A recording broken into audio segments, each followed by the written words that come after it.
Hey everyone, welcome back to Corporate Decoder.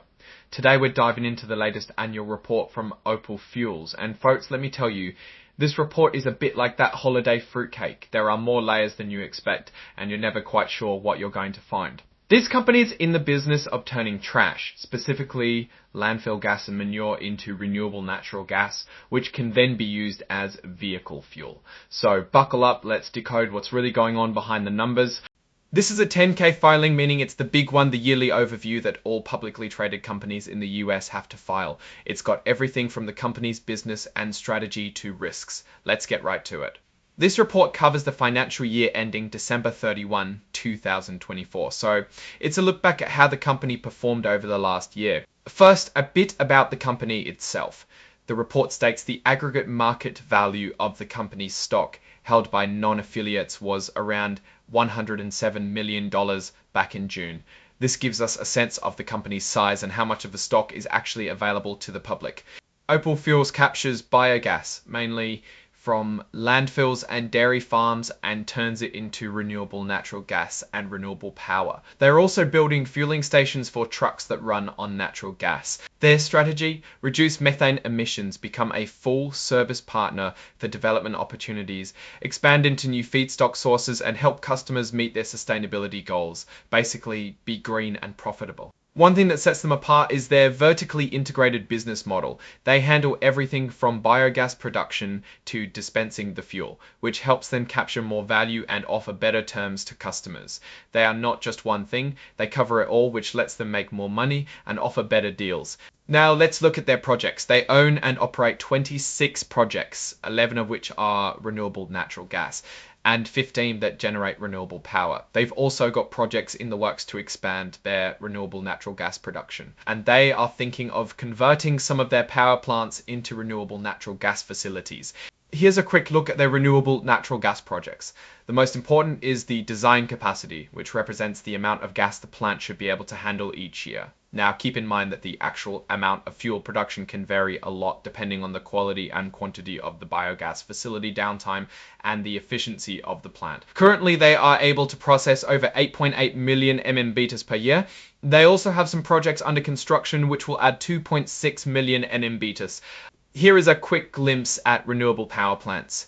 Most important to note here is the nameplate capacity, which is just manufacturer's expectation for each facility, but does not guarantee output. Because they are in the renewable energy business, they are very heavily regulated at the federal, state, and local levels. This includes everything from air quality and waste management to the renewable fuel standard. Failure to comply with any of these regulations can have major consequences, including fines, penalties, and even the shutdown of their operations. A major boost for the industry is the Inflation Reduction Act. It gives financial incentives to the renewable energy industry, but the report notes there's still uncertainty about how these incentives will apply to their projects and whether these incentives might be reduced or repealed in the future. The market is heavily fragmented, meaning there are a lot of small players. Opal believes this is an opportunity for them to grow through project acquisitions and development. They think that because they are larger than many of their competitors, they are in a great position to compete for new project opportunities. No company overview would be complete without a list of all things that could go wrong, so let's dive into the risk factors. One big risk is that they rely on agreements with landfill and dairy farm owners for their biogas. If these relationships are disrupted, it could affect their ability to produce renewable natural gas.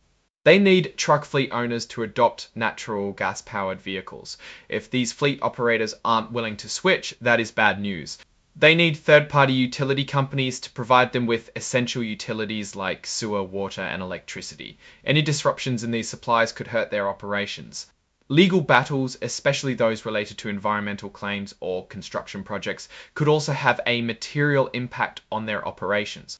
Changes in regulations, particularly those related to gas pipelines, could also present technical and economic challenges. Another point to consider is the price of oil, gasoline, diesel, natural gas, and environmental credits. And if those prices swing too much, then that could hurt their business. The company is subject to stringent environmental regulations that may expose them to significant costs and liabilities. The prices they get for environmental credits or a reduction in demand for them could also have a material adverse effect on their earnings. The ongoing operation of their projects involves a lot of risks. These include equipment breakdowns and accidents, which could lead to personal injury, loss of life, or environmental damage. To generate environmental attributes, the RNG projects are subject to stringent quarterly audits under the Quality Assurance Plan, and a failure to comply could result in remedial action by the EPA.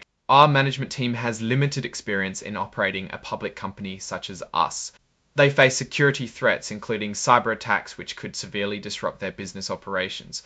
Let's dive into item 7, management's discussion and analysis of financial condition and results of operations.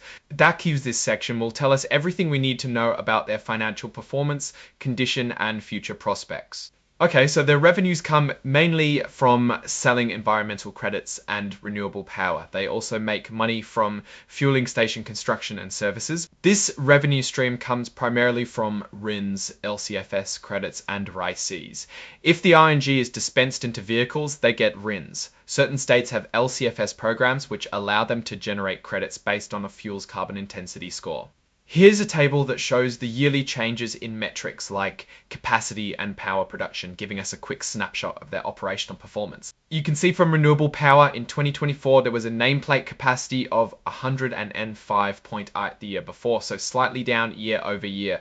RNG fuel volume produced has increased over the year 3.8 million MMBtus versus the previous year's 2.7. They have various RNG projects to thank for that, such as Sonoma and Prince William projects.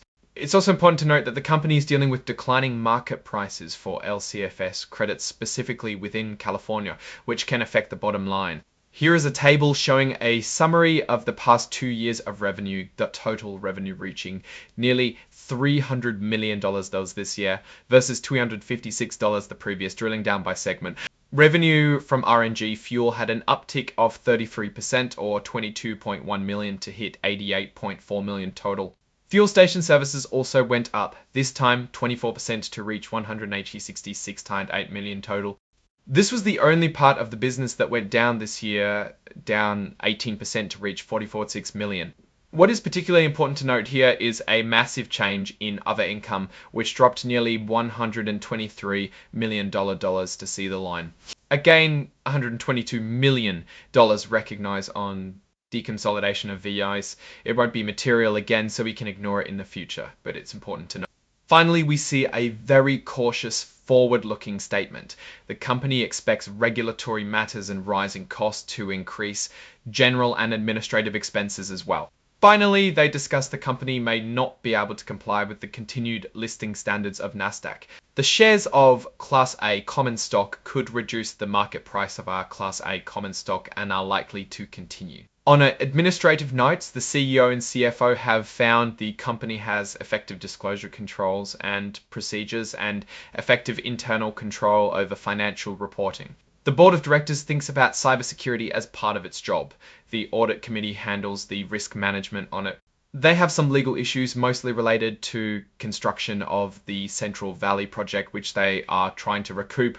There is also something about them planning to sell their stock in the public market. Alright, so after carefully dissecting this financial report, what's our takes? Here's what I'm seeing. Opal Fuels is operating in a market which has tailwinds to it given current regulations. But they've got to manage a lot of risks, particularly their dependence on outside parties. They show year-over-year revenue growth, but that is offset by the increase in operating costs, which is alarming but expected with the new expansion of projects that just became operational in the past year. This is a company with potential, but it is risky due to a few specific legal issues, dependence, and large economic unknowns. It all hinges on maintaining those relationships and keeping a close eye on costs. But with their long history, scale, and proven execution, I think this company is worth keeping an eye on. Thanks for watching Corporate Decoder. If you found this breakdown helpful, make sure to subscribe, hit that like button, and leave your comments down below. What do you think? Are renewable fuels the future? Let me know.